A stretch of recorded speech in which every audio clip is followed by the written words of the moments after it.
ভারতের প্রায় 2 মিলিয়ন মানুষের বাসস্থান বলা যায় এটা।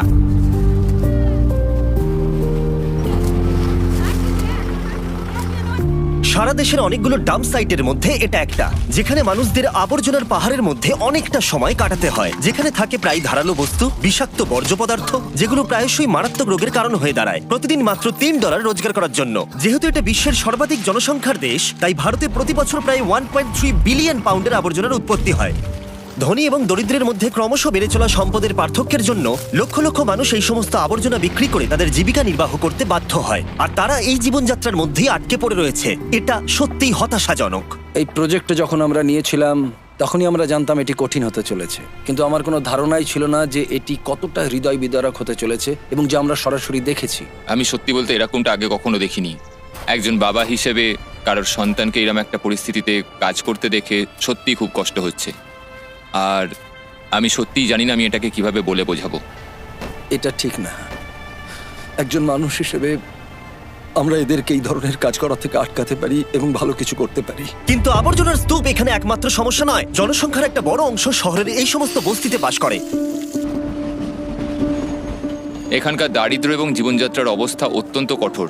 মানুষকে বাধ্য হতে হয়েছে রেল লাইনের পাশে তাদের বাড়ি তৈরি করে জীবন কাটাতে। আমরা এইমাত্র একজন মহিলার সাথে দেখা করেছি, বাহার যান, যে শীতকালে কুয়াশার জন্য ট্রেনে ধাক্কা খেয়ে তার 2 পাই হারিয়েছে। সত্যি কথা বলছি, এই ভিডিওটা করতে গিয়ে আমরা সব থেকে বেশি মানসিক কষ্ট অনুভব করেছি। আর যখন এই সমস্যার সমাধান করা অসম্ভব বলে মনে হচ্ছিল, তখন একটা অর্গানাইজেশন সাহায্যের জন্য এগিয়ে এলো। এ হলো সাফকাত। ভারতের মতো দেশে দরিদ্রদের সাথে যেভাবে আচরণ করা হয়, মনে হয় যেন তারা সমাজের কোনো অংশই নয়। তারা ময়লা আবর্জনা নিয়ে কাজ করে বলে মানুষ তাদের ময়লা আবর্জনাই মনে করে। সাফকাত হলো তিলজলা শেডের ম্যানেজিং ডিরেক্টর। এই অর্গানাইজেশন শুরু হয়েছিল আজ থেকে 36 বছর আগে তার বাবা আলমগীরের হাত ধরে, যিনি বহু বছর ধরে আবর্জনা কুড়ানোর কাজ করতেন বস্তিতে।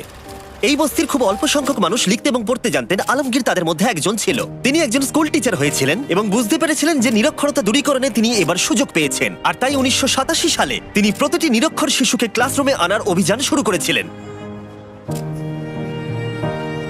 যে কোনো মানুষের জন্ম থেকেই তাদের কাজ করার অধিকার, খাদ্যের অধিকার, শিক্ষা পাওয়ার অধিকার রয়েছে। দারিদ্র্যের কোনো স্থান নেই। তারা প্রতিনিয়ত লড়াই করে চলেছে। যেহেতু তারা শিক্ষিত নয়, তাই তরুণ শিক্ষার্থীরা ক্রাইম করে। তাই এই সুযোগ সুবিধাগুলো আমাদের এই বাচ্চাগুলোকে দেওয়া জরুরি।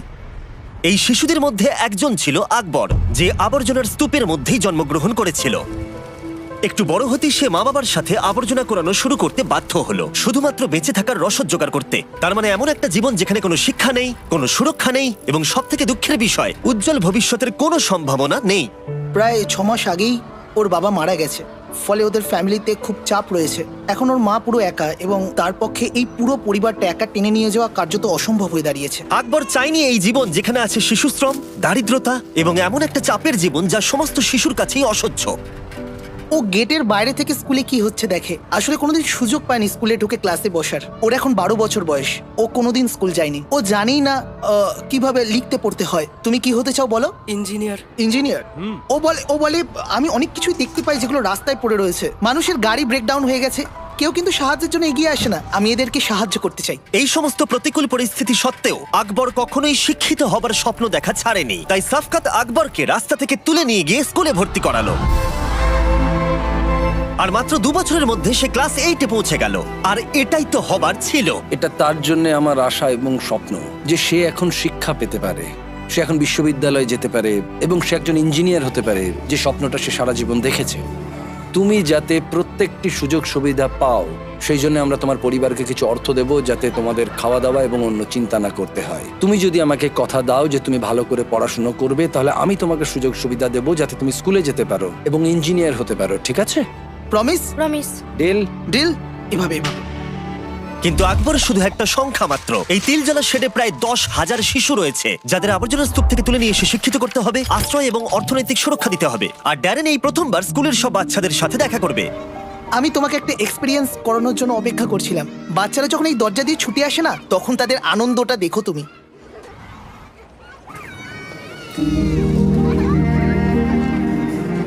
শেড 20,000 শিশুকে উন্নত জীবনের পথে নিয়ে গেছে।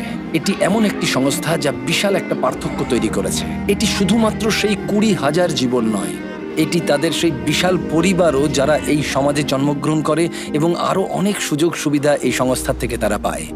আপনি যখন একটা স্কুলের দরজা খুলবেন জানবেন জেলের দরজা বন্ধ করছেন।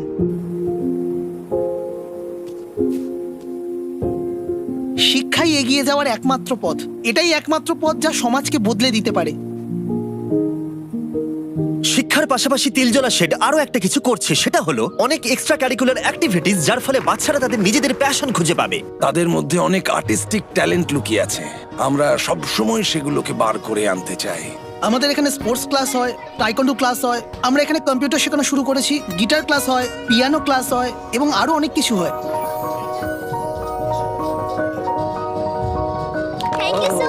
একটু বড় বাচ্চারা ড্যারেনকে সায়েন্স এক্সপেরিমেন্ট করে দেখালো। আরে দারুণ! আরে দেখো, এটা 3D। কি করে তুমি এটা করলে? তুমি কি বলবে কিভাবে এটা বানালে? এগুলো সব রিসাইকেল করা জিনিস, যেমন কাগজ, প্লাস্টিক, কার্ডবোর্ড। স্যার, এটা একটা ওয়াটার ডিসপেন্সার, এভাবে জল পড়ে। আমি মনে করি যে এই বাচ্চারা কতটা উদ্ভাবনী এবং সম্পদশালী সেটা আমাদের প্রত্যেকের জানা খুবই গুরুত্বপূর্ণ।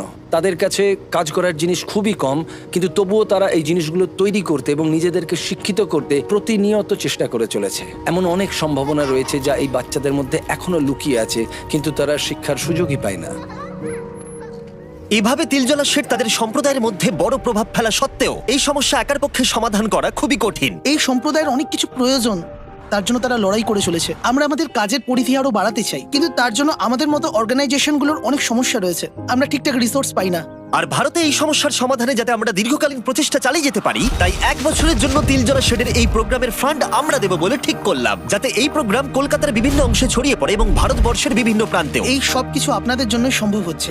আপনাদের ভিউয়ারশিপের জন্য বেস্ট ফিলান্থ্রপি অনেক সাহায্য পাচ্ছে, আর আমরা একজন রেসিপিয়েন্ট হিসেবে বলছি আমরা বেস্ট ফিলান্থ্রপি থেকে অনেক সাহায্য পাচ্ছি। তারা আমাদের প্রতিশ্রুতি দিয়েছেন শুধুমাত্র আপনাদের জন্য। আপনাদের এই সাপোর্টের জন্য অনেক অনেক ধন্যবাদ। কিন্তু এছাড়া আরো একটা সারপ্রাইজ ছিল। শফকাত বলেছিল অনেক বাচ্চারাই কম্পিউটার শিখতে চায়, কিন্তু লোকাল লাইব্রেরিতে যথেষ্ট সংখ্যক কম্পিউটার ছিল না যাতে সমস্ত বাচ্চারা শিখতে পারে। তাই আমরা সাহায্য করলাম। আমরা আরো কিছু করতে চেয়েছিলাম, তাই আমরা কম্পিউটার নিয়ে এসেছি।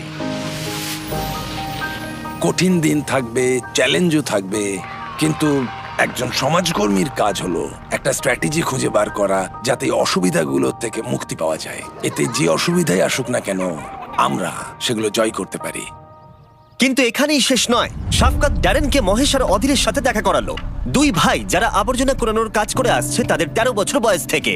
তারা খুব ভোরবেলায় কাজ শুরু করে দেয় আর 12-13 ঘন্টা কাজ করে, এবং তাদের পরিবার অনেক বড়। এই যে কাজগুলো দেখছেন এইগুলোই আমরা করি, আর এই করেই বাচ্চাদের সরকারি স্কুলে পড়াই, আর এইসব করেই সংসার চলে। মহেশ ড্যারেনকে বলল যে তাকে প্রতিদিন ঘন্টার পর ঘন্টা আবর্জনা বইতে হয় এবং সে তার বাচ্চাদেরকে স্কুলে পাঠাতে চায়, এবং এই স্বপ্ন নিয়েই সে বেঁচে আছে।